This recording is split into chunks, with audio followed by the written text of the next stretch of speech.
Halo Sobat Cerdas, selamat datang di podcast Kihalucas. Kita harus selalu cerdas.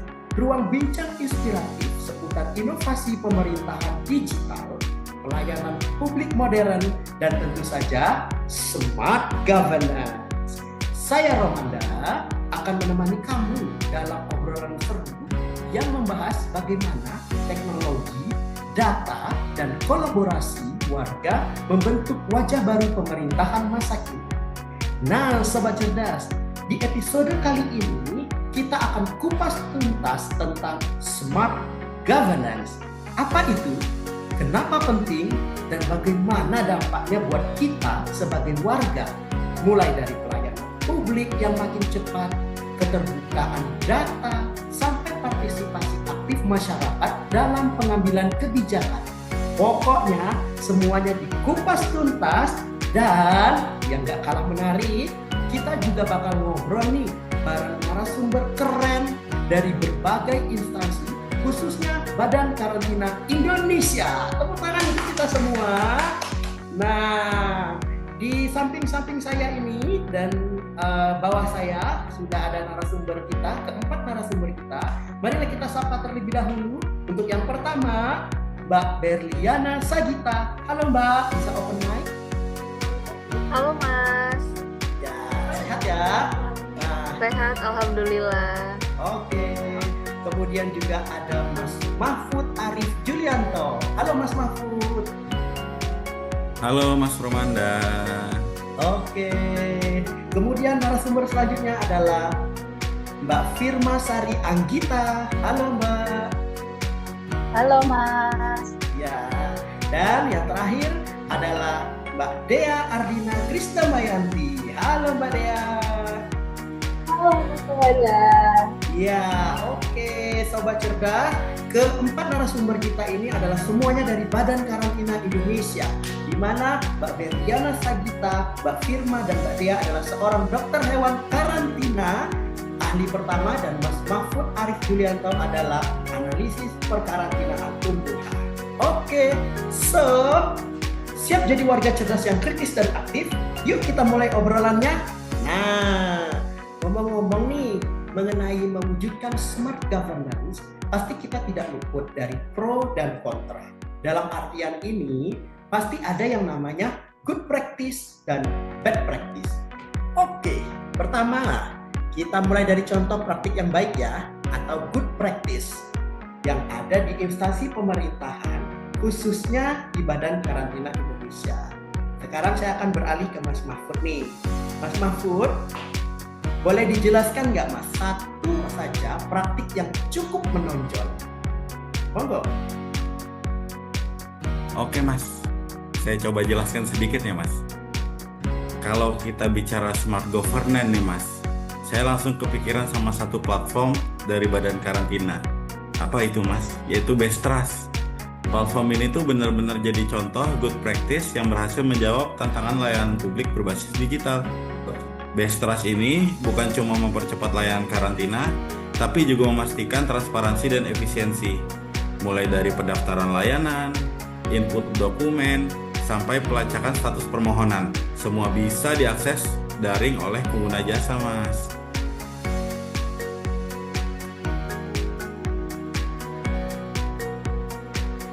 Wah, menarik ya.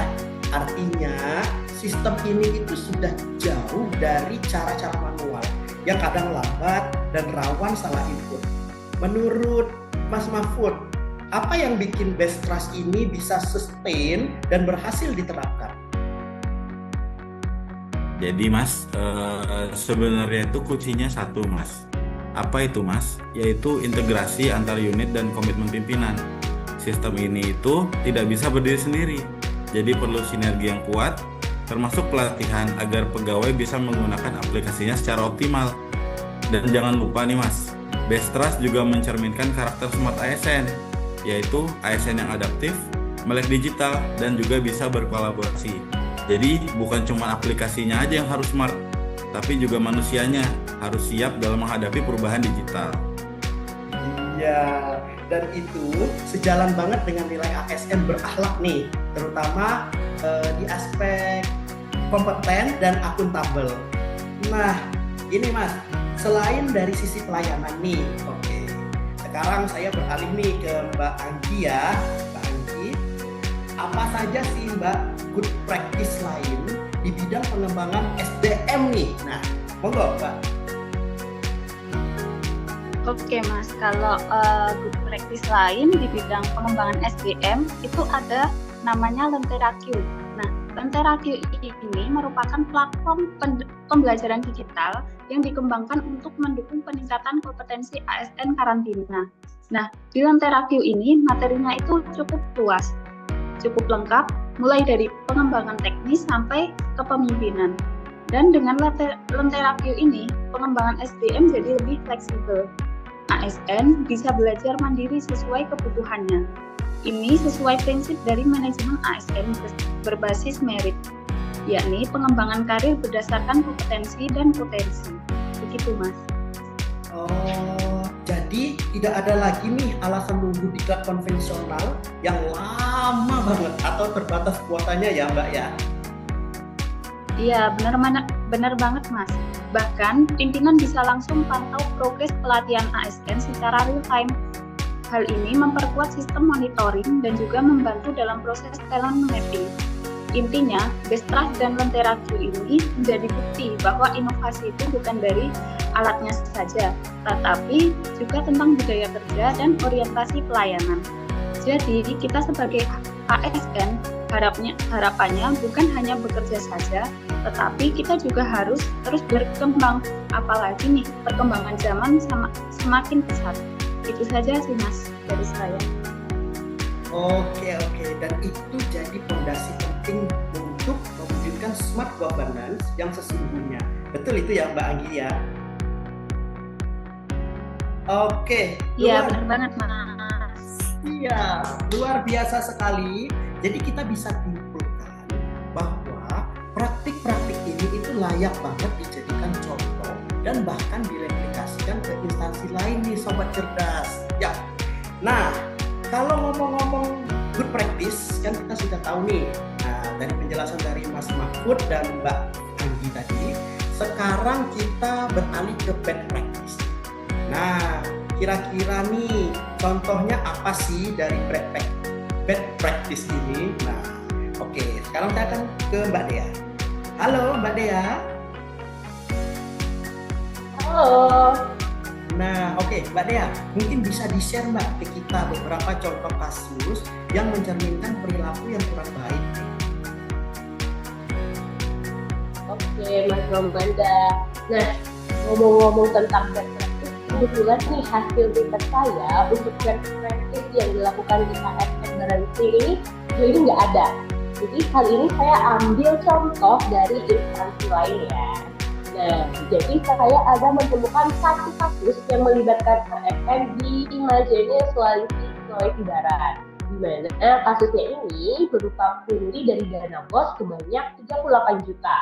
Nah, jadi ada oknum ASN yang berinisial SD yang menjabat sebagai koordinator data dana BOS di Dispora Majene yang kemudian ditetapkan sebagai tersangka karena memunguti 1% dari pencairan dana BOS di berbagai sekolah baik SD maupun SMP. Nah, total pungli itu yang saya sampaikan tadi sebanyak 38.230. Parahnya lagi adalah oknum ini sempat berdalih uang tersebut untuk diserahkan ke tipikor atau kejaksaan. Namun setelah diselidiki, ternyata dana tersebut digunakan untuk judi online. Nah, ini parah banget karena jelas-jelas mencoreng nama baik dari instansi dan juga ASN di mata masyarakat. Nah, untuk SD sendiri bisa ditahan atas pelanggaran judi tipikor dengan ancaman pidana 4-20 tahun penjara. Waduh, ini kasusnya parah sekali ya. Oknum tersebut pun melakukan pungli dan hasil punglinya digunakan untuk judi online. Jangan seperti itu ya Sobat Cerdas. Nah, perilaku tersebut itu sangat disayangkan sekali karena akan mencoreng nama baik ASN nih di mata masyarakat. Kira-kira nih Mbak Dea, menurut Mbak Dea, kenapa sih kasus tersebut dapat terjadi? Oke, Mas Romanda. Jadi kalau menurut saya sendiri ada beberapa hal yang memungkinkan kasus tersebut dapat terjadi ya. Yang pertama dari sisi individunya, yaitu dari karakter pribadi yang lemah dan tidak terbuka. Menurut literasi yang saya baca itu ada teori dari Romney et al. Di mana dikatakan bahwa individu dengan karakter atau moralitas rendah memiliki tulang punggung untuk melakukan kontrol ketika diberikan kekuasaan. Selain itu, menurut saya dari sisi instansi juga bisa menyebabkan adanya kasus ini, yaitu pengawasan yang lemah sehingga dapat memicu tindakan yang serupa. Jadi oknum-oknum nakal tersebut merasa aman untuk bertindak menyimpang karena merasa tidak dipahami. Nah, kalau begitu nih, tindakan apa yang Mbak Dea kira-kira bisa mencegah kasus tersebut terulang kembali?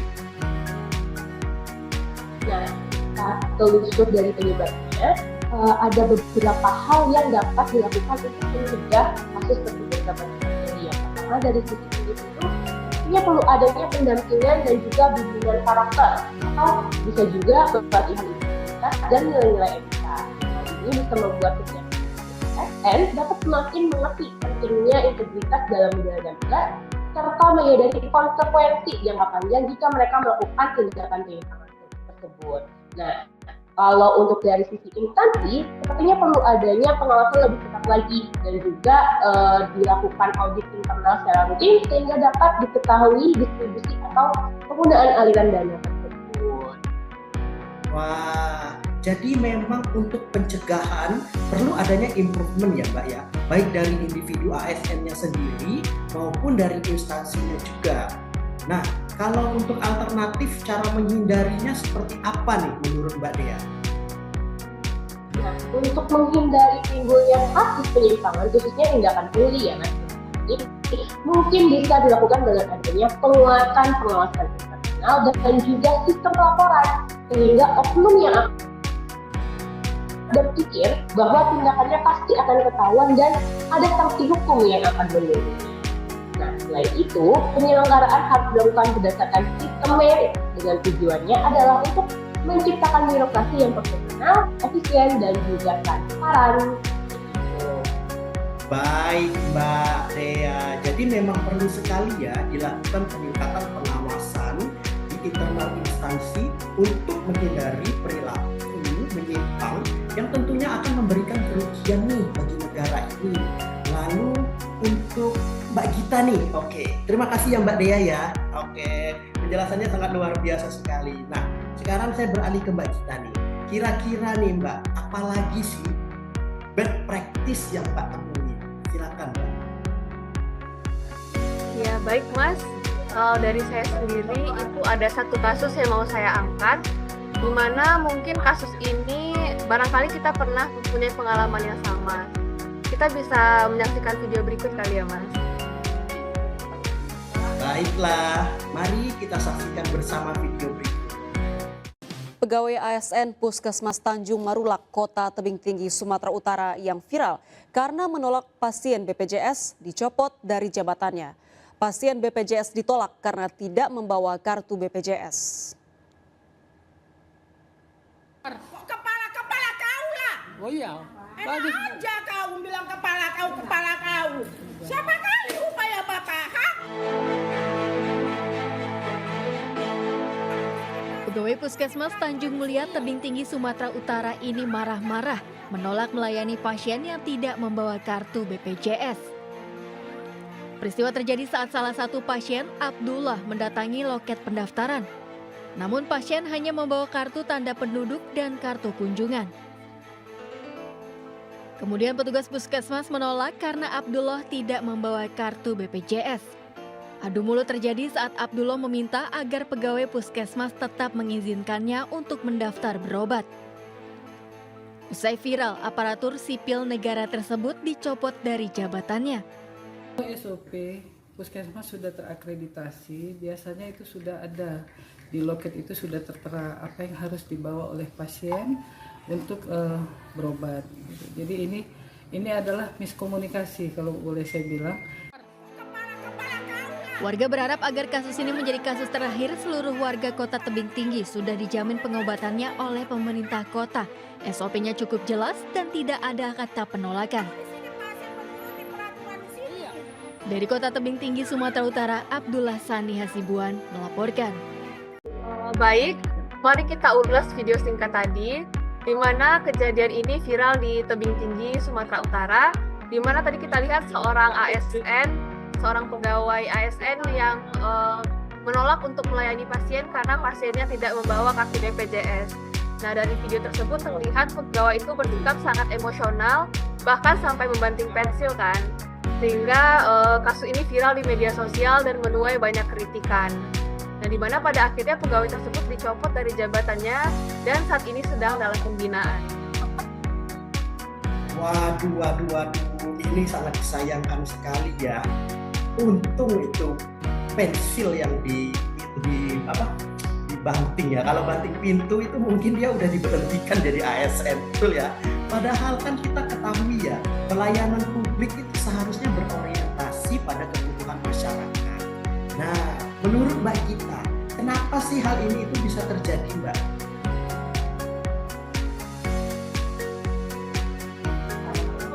Baik, menurut saya hal ini dapat terjadi karena kurangnya pemahaman SOP pelayanan. Di mana sebenarnya di sini pasien masih tetap berhak dilayani dengan KTP terlebih dahulu, dan kemudian untuk kartu BPJS-nya mungkin bisa menyusul dan administrasi lainnya. Dan selain itu dapat terlihat bahwa ada manajemen emosi yang kurang baik serta minimnya pelatihan terkait etika pelayanan publik, komunikasi, dan tekanan kerja yang rasa lelah yang sangat tidak efektif yang membuat pelayanan menjadi tidak profesional. Benar sekali. Nah, kalau kita hubungkan dengan smart governance, jelas kejadian ini itu menunjukkan pentingnya membangun tata kelola pelayanan publik yang responsif, transparan, dan berorientasi pada kebutuhan masyarakat. Profesionalisme ASN juga kan menjadi kunci nih, karena sebagai ASN harus mampu memberikan pelayanan yang ramah, empati, dan berintegritas tanpa terjebak pada birokrasi yang kaku. Nah, jadi itu menurut Mbak Gita, bagaimana cara mencegah hal tersebut dapat terjadi, Mbak? Iya Mas, betul. Untuk mencegah hal ini terulang kembali, mungkin perlu dilakukan pelatihan rutin tentang pelayanan prima, komunikasi empatik, serta pembinaan mental yang harus dilakukan. Selain itu, pimpinan puskesmas juga harus mengawasi kinerja ASN secara konsisten, di mana hal ini akan sejalan dengan konsep smart governance, di mana pelayanan publik itu tidak hanya cepat dan tepat, tapi juga harus humanis dan berfokus pada kepuasan masyarakat. Nah, terakhir nih Mbak, kita bahas alternatif terbaik yang bisa dilakukan untuk mencegah kasus seperti ini di masa depan. Nah, bagaimana menurut Mbak Gita? Ya, menurut saya solusinya adalah dengan mengedepankan pendekatan yang humanis. Sistem administrasi memang penting, tapi jangan sampai menghalangi empati kita. Sebagai ASN, pegawai-pegawai itu tetap perlu diberi apresiasi ketika mereka sudah bekerja dengan baik, dan akan diberikan pembinaan yang bijak apabila terdapat kekurangan. Budaya kerja yang ramah, profesional, dan penuh empati harus dibangun secara konsisten. Dengan cara ini, kita tidak hanya memperkuat profesionalisme ASN, tetapi juga membantu mewujudkan smart governance yang benar-benar dirasakan manfaatnya oleh masyarakat. Setuju banget sama Mbak Gita ya. Oke, beri tepuk tangan untuk Mbak Gita. Oke, Sobat Cerdas, bagaimana? Seru banget kan obrolan kita hari ini? Tentunya dari penjelasan narasumber kita yang hari ini, kita sebagai Sobat Cerdas akan lebih cerdas lagi nih, memilah mana informasi yang harus kita serap dan kita terapkan dalam kehidupan sehari-hari kita, dan mana yang cukup kita simpan saja. Oke, saya mengucapkan terima kasih kepada Mbak Gita, terima kasih Mbak, Mas Mahfud, Mbak Dea, dan Mbak Anggita untuk penjelasannya pada hari ini. Oke, say hello dulu. Terima kasih ke 4 narasumber. Ya, oke. Ya. Oke, Sobat Cerdas, tidak terasa nih waktu kita sudah akan berakhir, tapi jangan sedih ya. Minggu depan kita akan bertemu lagi, tentunya dengan topik yang tidak kalah menarik. Saya Ramadan Yuda Pertama, pamit undur. Wassalamualaikum warahmatullahi wabarakatuh. See you. Bye-bye. Waalaikumsalam.